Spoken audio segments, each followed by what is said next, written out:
Hello everyone, welcome to Him Academy classes. Today we should start. बहुत important topic है ये competitive point of view से भी, board examination point of view से भी, and very easy one. बहुत सारे इसके अंदर कंसेप्ट्स आते हैं. हम डिफरेंट डिफरेंट कंसेप्ट्स को इजी वे में समझने की कोशिश करेंगे, किस तरह से हम उनसे जो है वो क्वेश्चन वहाँ पे अटेम्प्ट कर सकते हैं. सो परमुटेशन एंड कम्बिनेशन चैप्टर है आपके पास. इस सब टॉपिक्स हमारे पास आते हैं, वो देखिए ज़रा आपके पास. दैट इज सबसे इम्पॉर्टेंट वन, सबसे बेसिक जो चलता है हमारे पास, दैट इज फैक्टोरियल. ठीक है. और उसके बाद आपके पास चलता है that is permutations, again fundamental principle of counting, and then combination. So these are the sub topics of the chapter permutation and combination. Now बहुत बेसिक से शुरू कर रहे हैं हम लोग. That is factorial, the continuous product of first n natural numbers is called factorial n or n factorial, written as n factorial or n. Thus n factorial is the product of all the natural numbers. Natural numbers, you know, that is 1 2 3 4 5 6 so on. These are the natural numbers, and the product of n natural number is factorial. Examples हमारे पास दिए गए हैं. That is 1 factorial is equal to 1, 2 factorial 2, 3 factorial 1 into 2 into 3 that is 6. That's the way we should solve the factorial. Next one concepts, we should take some examples. 5 factorial, that is 5 multiply 4 multiply 3 multiply 2 and multiply 1, that is answer is 120. सो इस तरह से हम लोग क्या करते हैं, factorials को find out करते हैं. चाहे हमारे पास कोई भी फैक्टोरियल आ जाए, 7 फैक्टोरियल, 6 फैक्टोरियल, 5 फैक्टोरियल, हम क्या करते हैं, continuous product of N natural numbers करते हैं. That is 7 into 6 into 5 into 4 into 3 into 2 into 1, and the answer will be 540. So these are the examples of factorials. सबसे इंपॉर्टेंट कंसेप्ट हमारे पास आता है, that is the fundamental principle of counting. This is the basic for the permutation and combination. So सबसे basics में हम चलते हैं. That is the fundamental principle of counting. हमारे पास आता है दैट इज मल्टीप्लिकेशन रूल. बहुत इंपॉर्टेंट वन है मल्टीप्लिकेशन रूल, क्योंकि ये जो मल्टीप्लिकेशन रूल या फंडामेंटल प्रिंसिपल ऑफ काउंटिंग का हम लोग यूज़ करते हैं, इसका यूज़ हम प्रोबेबिलिटी चैप्टर के अंदर भी करते हैं. ये जो हमारे पास फंडामेंटल प्रिंसिपल ऑफ काउंटिंग है, चाहे हमारे पास मल्टीप्लिकेशन रूल आएगा, चाहे हमारे पास एडिशन रूल आएगा, हम उनका यूज़ जो है वो प्रोबेबिलिटी के अंदर भी करेंगे. ठीक है. सो हमें इनको यही बेसिक्स को यही समझना पड़ेगा, ताकि हम प्रोबेबिलिटी के अंदर जब भी जाएं तो हमारा बेसिक्स जो है परमुटेशन कम्बिनेशन का, वो अच्छे से क्लियर हो. देखिए हम किस तरह से चलते हैं fundamental of principal of counting के अंदर. हमारे पास सबसे पहले आता है multiplication rule. So for 2 events, if an event can occur in m different ways, ठीक है जी, and another event can occur in n different ways, then the total number of occurrence of the events in the given order is m cross n, या m multiply n ways. इसका मतलब ये है कि जब भी हमारे पास इवेंट जो है, वो दोनों इवेंट हमारे पास पॉसिबल हो रहे हैं, डिफरेंट डिफरेंट वेज के अंदर पॉसिबल हो रहे हैं, तो हमें उनमें चॉइस नहीं है. They are both are important to us. उन दोनों का हैपनिंग हमारे लिए इम्पॉर्टेंट है. So that's why we have to multiply, और हमें मल्टीप्लिकेशन रूल ऑफ काउंटिंग का यूज़ करना पड़ता है. We have no choice here. जब हमारे पास चॉइस नहीं आएगा, सो हम लोग multiplication rule of fundamental principle of counting का यूज़ करेंगे. अगर मेरे पास इवेंट बढ़ जाते हैं 3 4 5 6 7, सो अगेन दैट इज, अगर हमारे पास 3 इवेंट्स हो जाते हैं, then the total number of occurrence to the events in the given order is m cross n cross p ways. So that is the fundamental principle of counting, and that is the first rule, multiplication rule. Next one, addition rule.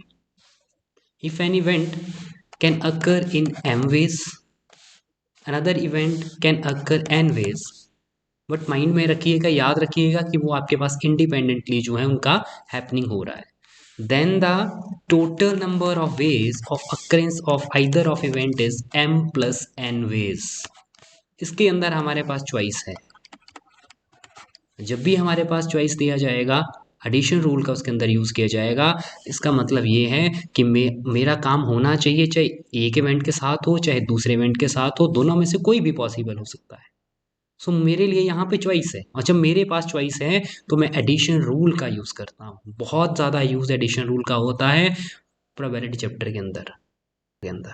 So these are the basics fundamental principle of counting for the permutation and combination chapter.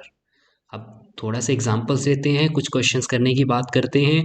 हमारे पास सबसे पहले जो questions concept बनता है वो बनता है ND के रिलेटेड बात करूँगा, जेई मेंस के रिलेटेड बात करूँगा, आप उन पे क्वेश्चंस देख सकते हैं। तो सबसे इम्पॉर्टेंट जो फैक्ट आता है मेरे पास वो आता है that is the formation of numbers by using the digits.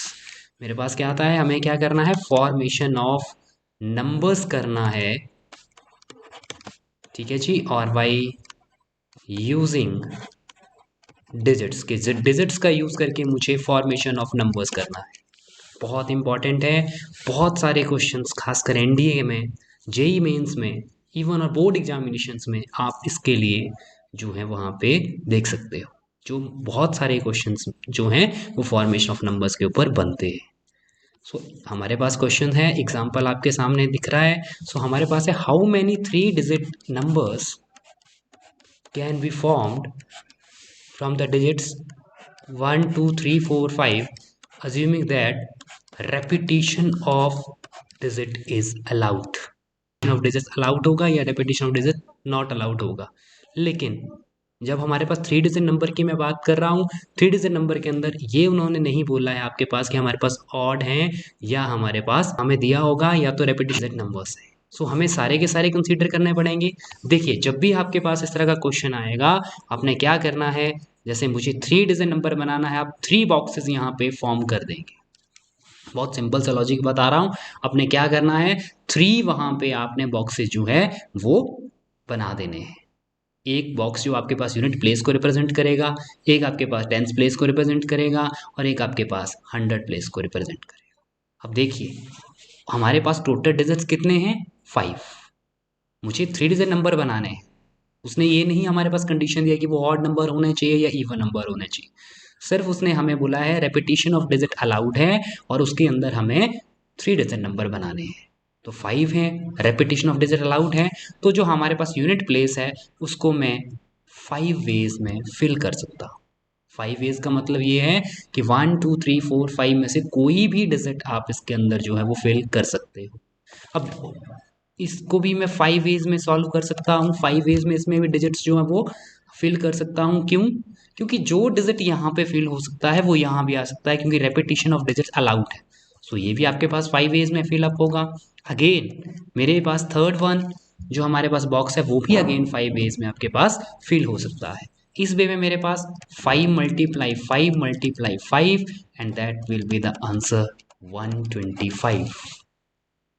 ऐसा सिंपल मल्टीप्लिकेशन।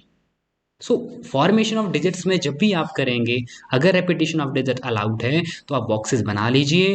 हर एक बॉक्स में आपके पास जब रेपिटेशन ऑफ डिजिट अलाउड है तो आपके पास डिजिट्स रिपीट हो सकते हैं। सो आपको जब भी रेपिटेशन ऑफ डिजिट का क्वेश्चन आएगा आप इस वे में उसको जो है वो सॉल्व कर सकते हैं। ठीक है जी। दूसरा अगर मैं पार्ट की बात करता हूँ, दूसरे पार्ट के अंदर आता है repetition of digit is not allowed. अब रेपिटेशन ऑफ डिजिट जो है वो आपके पास अलाउड नहीं है। सो सेकंड केस की बात करते हैं, that is repetition of digit is not allowed. So places यहाँ भी unit place, tens place, 100 place यही है मेरे पास। अब देखिए जब रेपिटेशन ऑफ डिजिट अलाउड नहीं है, मेरे पास जो नंबर्स हैं दैट इज 1 2 3 4 एंड 5। ये मेरे पास जो नंबर्स हैं या डिजिट्स दिए थे वो मेरे पास है 1 2 3 4 एंड 5। अब इनमें से ही मुझे इनके अंदर जो है वो फिल करना है, जो 3 बॉक्सेस हैं। तो देखिए जब रेपिटेशन ऑफ डिजिट अलाउड नहीं है, मान लीजिए फर्स्ट जो मेरे पास बॉक्स है उसको मैंने इवन 3 डिजिट नंबर से कर सकता हूँ, 5 वेज में उसको मैं फिल कर सकता हूँ। दूसरा जो बॉक्स है, अब देखिए रेपिटेशन ऑफ डिजिट्स उसने अलाउड नहीं बोला है। जब रेपिटेशन ऑफ डिजिट्स अलाउड नहीं बोला है तो दूसरे वे में मैं उस जो हमारे पास बॉक्स है सेकंड बॉक्स उसको 4 वेज में फिल कर सकता हूँ, दैट इज 4। और तीसरा जो मेरे पास आता है उनको मैं 3 वेज में फिल कर सकता हूँ, that is 3। So multiplication is 5 into 4 into 3 that will be 60। When the repetition of digit is not allowed. So मुझे हर एक बॉक्स को जो है वो डिजिट उसके अंदर रिपीट नहीं होना चाहिए। सो 5 into 4 into 3 the answer will be 60। I think अब आपको जो है रेपिटेशन ऑफ डिजिट्स वाले क्वेश्चंस या repetition of digits is not allowed वाले क्वेश्चन जो हैं वो क्लियर हो गए होंगे कि मुझे किस तरह से उनके अंदर जो है वो प्रोसीड करना है। So this is the way हम जो सॉल्व करते हैं क्वेश्चंस को फॉर्मेशन ऑफ डिजिट्स के ऊपर, वो इस वे में सॉल्व करते हैं। ये बहुत ही बेसिक प्रिंसिपल हम यूज़ कर रहे हैं फॉर द परमुटेशन। कंसीडर कर लेते हैं जहाँ पे हमारे पास 3 डिजिट इवन नंबर्स, क्योंकि इस तरह का क्वेश्चन भी हमें जो है वो कंसीडर करना है। तो हमारे पास आ रहा है how many 3 digit even numbers can be form from the digits 1 2 3 4 5 6 if the digits can be repeated. देखिए अभी तक हम एनसीईआरटी लेवल का कर रहे हैं, यहाँ पे हम अभी तक कम्पिटिटिव वे में नहीं गए, लेकिन ये जो हम लोग पढ़ रहे हैं फॉर्मेशन ऑफ डिजिट्स, ये एनसीईआरटी के साथ साथ जो है वो आपके कम्पिटिटिव एग्जाम के अंदर भी इससे क्वेश्चन देखे गए। सो बेसिक्स यही है, यही हमें फॉलो करना है। सो देखिए हमारे पास आता है 3 digit even numbers can be formed from the digits 1 2 3 4 5 6 if the digits can be repeated. अब देखिए अगेन इवन नंबर डिजिट्स जो हैं वो मुझे इवन नंबर्स जो हैं वो मुझे फॉर्म करने हैं, ठीक है, और 3 डिजिट नंबर मुझे फॉर्म करना है। सो अगेन मुझे क्या करना है, 3 बॉक्सेस बनाने हैं, 1 2 एंड 3।